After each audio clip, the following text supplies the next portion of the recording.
Netcasts you love. From people you trust. This is Twit. This one's been extremely popular lately. It just came out. This is the LG G2, correct? Correct. So the LG G2 is LG's new top-of-the-line phone. Before we get started, I just want to point out, there's been a few bugs that I've had with this phone, and it looked like it was just exhibiting one of those. Oh, now it's all working. Anyway, we'll get into that a little bit later. So the LG G2 is their top-of-the-line smartphone. There's a lot in this phone. It's running Android 4.2.2. It has a really large display coming in at 5.2 inches. It looks gorgeous, too. It is, and this is a 1080p display. So this is coming in at 423 ppi, so higher than Retina resolution. Wow. There's a whole bunch of sensors. You got your normal proximity sensors, your gyroscopes, your accelerometers, that sort of stuff, and a whole bunch of different noise-canceling mics. You have one at the top, on the back, on the bottom, so it cancels noise pretty well. In terms of what is underneath, the horsepower has a quad-core CPU, which means that running games and things like that is absolutely nice. Using the phone, it's buttery smooth. It's really, really nice. Very, very fast in that department. It has, I believe, 2 gigs of RAM, and it is a 32 gigabyte storage for the phone. Now, the hardware on this phone is by far the selling point. It has every checkbox selected. This is an LCD display instead of a OLED. But where it falls short is definitely on the software side. Going to go back to the home launcher here. The home launcher has a lot of things automatically added, which you may or may not want, like weather widget, things like that. You can see that I've actually kind of decided just to ignore the home launcher. I really didn't like the way that it transitions between pages. I didn't like a lot of the stuff that it did. I didn't like the app drawer over here on the side. I didn't like how they decided to display apps. So I went ahead and launched Nova Launcher, and that's how I decided to use my phone. So I went ahead and modified the phone. Next is something you use every day, which is notifications. This is your normal notifications pane, and you can see that you don't have not 1, 2, 3, but 4 rows of crap that is incredibly hard to disable. Originally, but you can get rid of it. You can get rid of 1 row. You can get rid of QSlide here. I could not get rid of any of this. And I tried installing drop-down shade notification, a notification shade modification. It's a lot of words that all sound slightly similar. And they don't work as well as the stock notification shade. So I was really bummed that the stock notification shade has all of this cruft.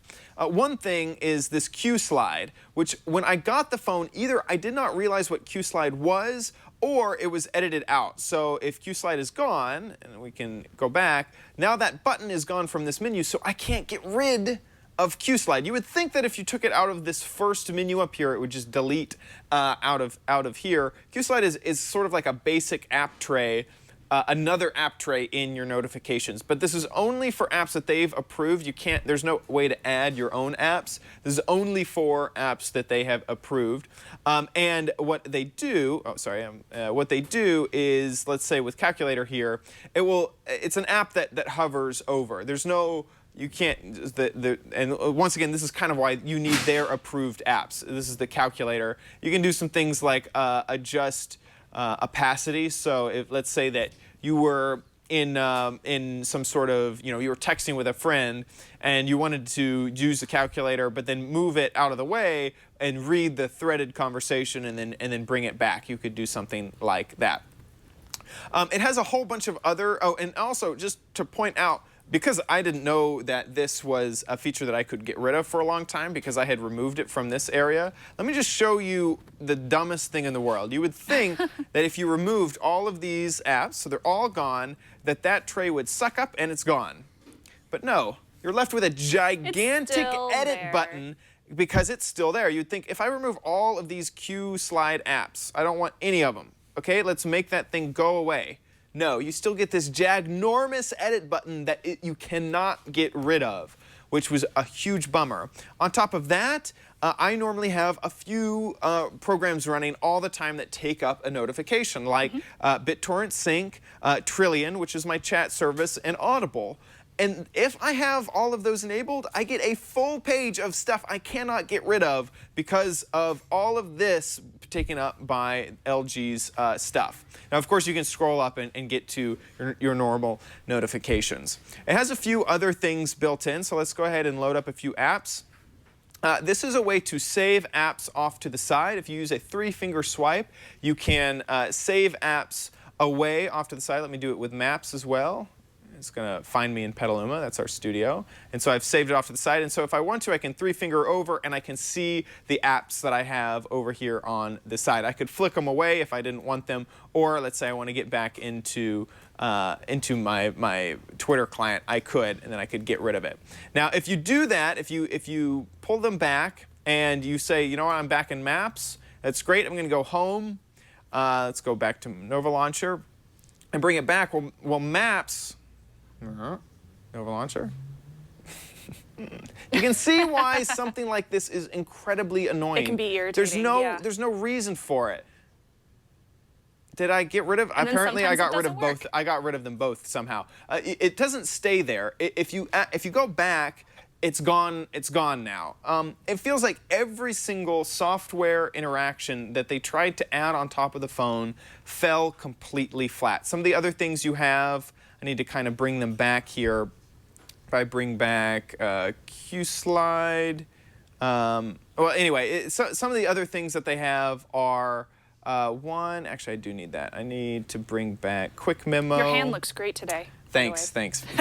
I need to bring back Quick Memo. They have some quiet mode, quick remote, those sort of things. These all come on the phone when you get them. So here's Quick Memo. What this does is it basically takes a screen grab of what you're looking at, and you can write on the screen. Let's say you don't want the screen behind it. You can drop down a little note, and you can write stuff on it. This all comes pre-installed. You could even do something like, let's say that you were like, okay, Mom, your email is this one right here. This is the email that you need, okay? Always use this for email. Don't use any of the other apps. You can actually offer this mode that allows it to place on top, and it's there. Now you can actually use the phone, and it's still there. So you could, cool. you could do that. It's kind of a neat feature, but it comes installed on the phone already. This isn't a feature that you can decide that you don't want. So they have quite a bit of bloatware already. They have quite a bit of bloatware. In fact, it was hard to count the amount of bloatware.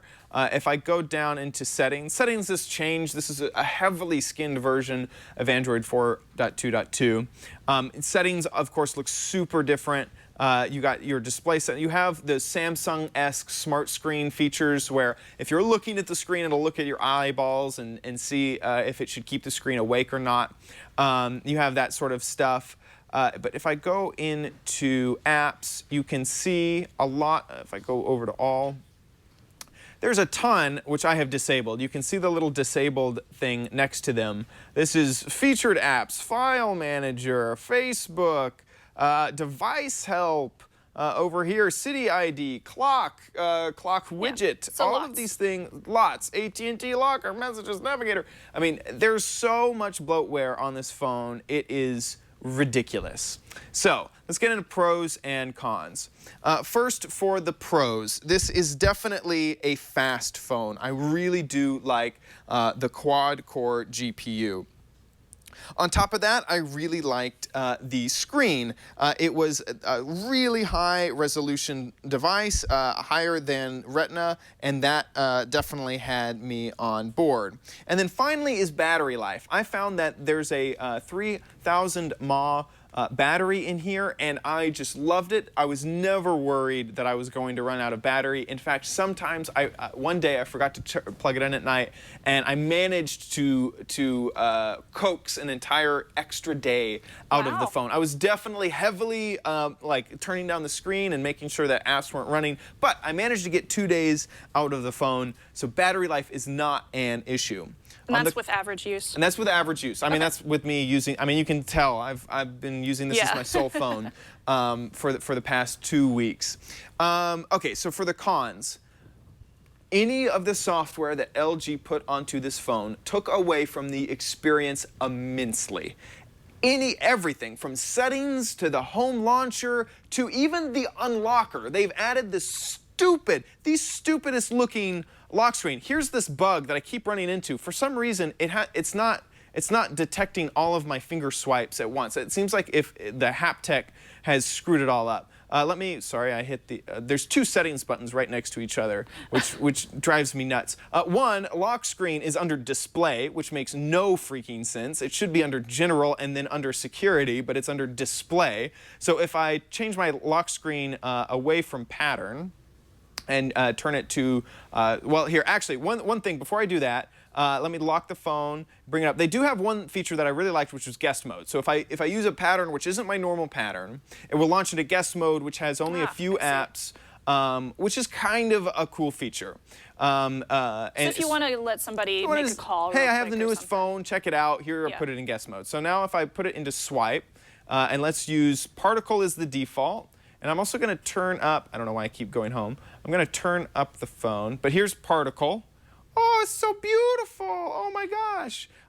Let's also, instead of particle, let's do dewdrop, and this time I am going to turn up the phone. Dewdrop is this.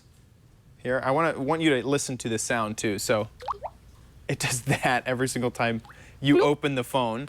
Really some just horrible design choices. One thing that I do need to mention is that the volume rocker is not on the side like you would normally suspect. It's on the back of the phone. So you have a volume. So this is a big thing that they've been touting. You have volume up and down, and this is your lock button. There's also an LED around it, so if you turn on your phone or you get a notification, this LED will light up. So you have a status LED on both sides, which is kind of nice. Do I like this feature? No, I don't care for it. Putting this here does not help in any way in any ergonomic situation. Many times I found myself putting my thumb on the front of the screen so that I would have enough leverage to unlock the phone, which just puts a big old fingerprint on the screen. I don't find that this is any more useful than something on the side. If for some reason you have, I mean, I don't even think that there's a disability cause for this. And also, many times I would try to search for it and smudge up my camera there. And so I'd go to take a photo and then have to unsmudge the camera and then take the photo. There is one thing that I do like, which is you can hold down the volume button and then it launches, I think if you're locked, if I lock the phone, you hold it down and then it launches into the camera app. And then you can also use any of the volume buttons to snap a photo. Oh, that's nice. In terms of photos, this is a 13 megapixel snapper on the back and a 2.2 megapixel snapper on the front. Great photos, absolutely love them. Especially with 13 megapixels, you could zoom in, crop. I was taking lots of video for vlogs. You can see eventually we were on the bay for the America's Cup. And you can see cats, you can see cheesesteak, you can see me, you can see... The camera looks pretty good. Yeah. I'm not sure about low light, though. So this was the best low light example that I have. We were in a bar, and there was enough light to capture the photo. Low light was not perfect. It is not something that can deal with the Lumia line of phones. We were really testing out, you can see it. Here's all the tests of low light, like jumping up the gain as much as possible. Yeah, I believe we were testing this against Alex's phone. Yeah, against Alex's phone. He had a Lumia, I think it was the 1020. His phone totally bested my phone. But you could still, this was definitely very low light, and you could still get what you wanted. This was on the bay, we were on a ferry, and you can see that there's a pretty good amount of detail in this. This is, I think, an already cropped photo. Here's a full photo, and if I zoom in there, You can see all the little boats in there. I mean, this was pretty impressive, the 13 megapixel camera. It also has optical image stabilizers, so you get that as well. Sorry, I was in my cons. You totally went to a tangent. I did. I went into a big tangent before, but and then the back controls were my secondary con. Was that I didn't really love this. It made me smudge the camera. It also has an LED flash. So would you give it a buy, try, or don't buy based on that? This is a very hard decision because truly the hardware is phenomenal. The software makes this device the worst device ever. I would not suggest this to anyone who has a career, unless if your career happens to be in the pink section at the Walmart toys. Because it's just too cute, it's too fluffy, unless if you're going to modify I've heard that from more than one guy the heck here. out of this phone. Unless if you want to change your launcher, change your lock screen, change your drop down, change everything about this phone, and you are sophisticated enough to do all of those things, that's the only way that I would suggest this phone. So, on the top, buy, try, don't buy, this is a don't buy. The software just takes this phone to a level that is way below the standard level of flagship phones. Don't buy. If you are someone who can modify, who doesn't mind ROMing this phone, or changing tons of settings, spending hours changing settings, which is what I had to do to get this to a usable state, then it is a try. But that is just about it for the review of the LG G2, and this is on AT&T. Okay. I'm a little bit surprised that you gave it a don't buy first off. It's unfortunately and then a try. LG's own fault because the software is so unusable, Yeah. so bloated, so horrible, and unuser-friendly, just not needed. I think when you have such nice hardware, it's always true fact. I mean, just leave it stock Android. Just leave it stock. Don't put the bloatware on there, and you have something good there. Yep, but if you want to buy this and root this phone and put a clean mod on it, I'd so suggest it. Because hardware is, the glass is Gorilla Glass 2. It's not Gorilla Glass 3, it's Gorilla Glass 2, and it's nicely kind of chamfered on the edges, feels great in the hand. Yeah. The back gets light a little too. bit. It's lightweight. It's lightweight. It's thin. The back gets a little bit of fingerprinting. You might want to see the fingerprints on the back. You can definitely tell the plastic back has lots of fingerprints. But other than that, here you go. Let's see. It's the weight. Oh, it's 5 wow. ounces. Yeah, I can feel a big difference between my phone and your phone, which I'll get to this one in just a second. Thank you, Chad, so much. Of course. Where can people find you? People can check out my personal YouTube channel at youtube.com/omgchad. I do before you buy. I do This Week in YouTube, which is twit.tv/TWIYT, and OMG Craft, so twit.tv/OMG Craft, which is a Minecraft show. Yay! It's very fun. Actually, one of my little cousins watches it. Oh, good. Yeah, it's so cute. Good. I introduced him to it, and he loves it. Yeah, Awesome. he's Thank like you. 9 years old, so don't curse on that show, okay? I won't. It'll always be family friendly. Thank you so much, Chad. That was an excellent review. I Thanks, appreciate Shannon. it.